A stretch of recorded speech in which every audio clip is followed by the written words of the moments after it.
So I first heard about this group through my therapist. I was looking for an in-person support group. There are a lot of online support groups, but I wanted it to be in person so I could connect with people in my community.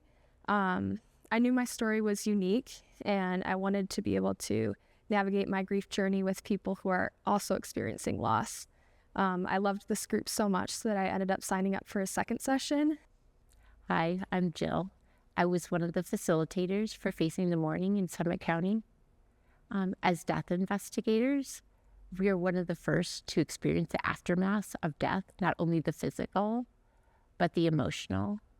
Oftentimes, our role ends there. But grief doesn't end with the signature on a death certificate. That's when it begins. After the distractions are over of the mountain of paperwork, talking to banks, closing accounts, planning memorials, the friends stop calling and coming around so much. That's when the grief ends bare, and it can be really isolating. As death investigators, we deal with grief and death every day, but we're not immune to our own grief. We have our own stories of loss and death. We didn't just facilitate Facing the Mourning. We were also participants, and we shared our stories of loss. And because we did that, the participants who became our people were able to lay down that shield of protection. And it was awe-inspiring how quickly people are just rawly honest and so vulnerable and invite us in to their stories. It's just an honor to witness, to be a part of, to experience it. We carry stories, not just of someone who died, but of those who are left behind and how they live. When we step into grief support, we bring a unique kind of empathy.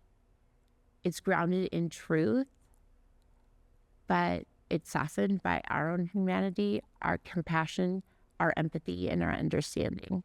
Grief is not a problem to solve. It's a journey to walk. It's an ocean full of waves to bear and to ride. And sometimes the ones who see the end are the best ones to help begin again. My husband and I tragically lost our 24-year-old son about 4.5 years ago to fentanyl poisoning, and have been struggling through the grief process all these years, trying to kind of find that balance between living and grieving, which is a tricky dance. We had done quite a bit of grief therapy, primarily over the phone or Zoom. At the time we lost him, it was in the middle of COVID. Everything was not in person. And at the time, I remember really craving an in-person experience. I just feel like the energy is different, and I felt like I needed that group hug. And my husband last spring came home with a flyer he had been given about a program being offered in the county called Facing the Mourning. And it was just 4 sessions, 4 weeks in person. And we both looked at each other and said, that sounds kind of good. Let's do it. And I personally love the fact that it was in person, a moment in our grief journey that we were maybe needing a bit more, and to go revisit all that.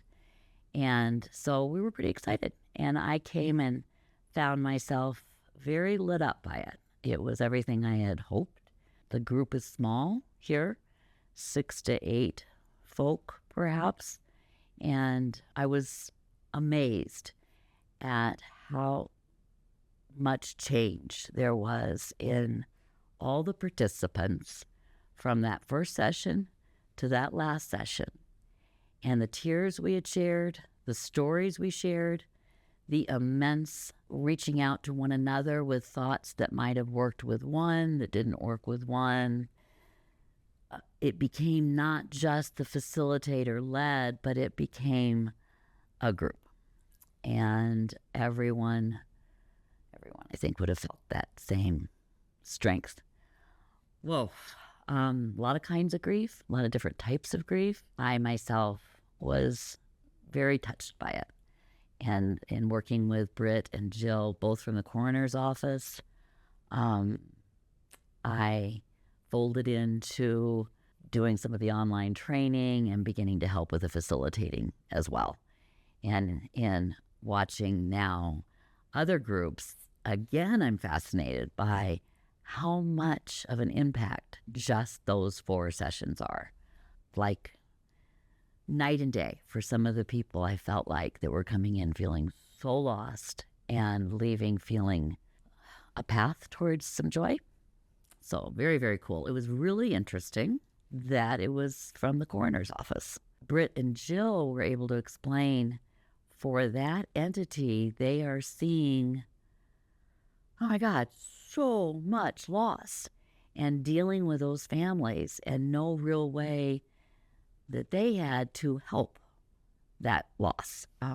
The coroner's office has decided to take this, honor it, passionately care for it, support us so tremendously. I guess it also just brings this feeling of the county working together in a way the public and the coroner's office haven't normally really known each other or known much about each other. And this is a really interesting bridge and an amazing direction, I think, for the coroner's office to have decided to take in this county. So I love it. My name is Christina and was in the very first grief group offered by the Summit County Coroner's Office. I'm here to say that this group helped me so much emotionally and spiritually. I came in very sad and left with peace of mind and hope. I'm very grateful for Jill and Britt and the Summit County Coroner's Office for offering this group. The tools given along with the support from the group changed my life. I hope that you too will find hope and support through this group. My grandfather, my Grandpa Kenny, as we called him and everybody in our grief group called him, he died on September 13th of 2024. In my family, I'm known as the sensitive one. I'm known as the person that is always crying or the one that people lean on, just because I'm in touch with my emotions, but sometimes almost too much. So after he died, for background, my Grandpa Kenny and I were very close. He helped raise me. My grandparents helped raise me. And I loved him a lot. After he died, I felt like I really didn't have anyone to turn to. I kind of was dumping it all on my fiance at the time. Now he's my husband. And I didn't want to be that person. I didn't want to be the person dragging him down all the time. So I was just scrolling on Facebook one day. I was actually at work and I saw a Facing the Mourning grief group poster. I believe somebody shared it in my Summit County Women's Connection Facebook group. And it really struck me because I had never really seen people talking about grief. And like I said, I felt like I had nowhere to turn, and it felt like somebody had just thrown out a life preserver and said, your grief matters and I want to hear about it. And that second, I emailed Britt, because that was her email was on the flyer, and I said, can I join? And she said, actually, we're full for this next one, but I'm putting you on the next one. And she replied immediately, and she was so kind in the email, and it made me feel like my grief mattered, and it made me feel like somebody wanted to listen to me. And I was really excited, and I started coming. I think it was April of this year, and it was about a month or two, and it changed my life. I was a little bit hesitant at first. I was excited. I signed up, but I was a little bit hesitant at the same time, because I kept thinking about everybody in their life has lost a grandparent. Your grandparents are usually the first death that you experience. I'm really lucky. I was 29 and I had all 4 of my grandparents plus a step grandma. So I had 5 grandparents, and who was I to get so upset over one person that had died when 2 of my best friends have fathers that died when they were little. So I felt like my grief didn't really matter, but I still felt like I had nowhere to go and thought I'd give it a shot.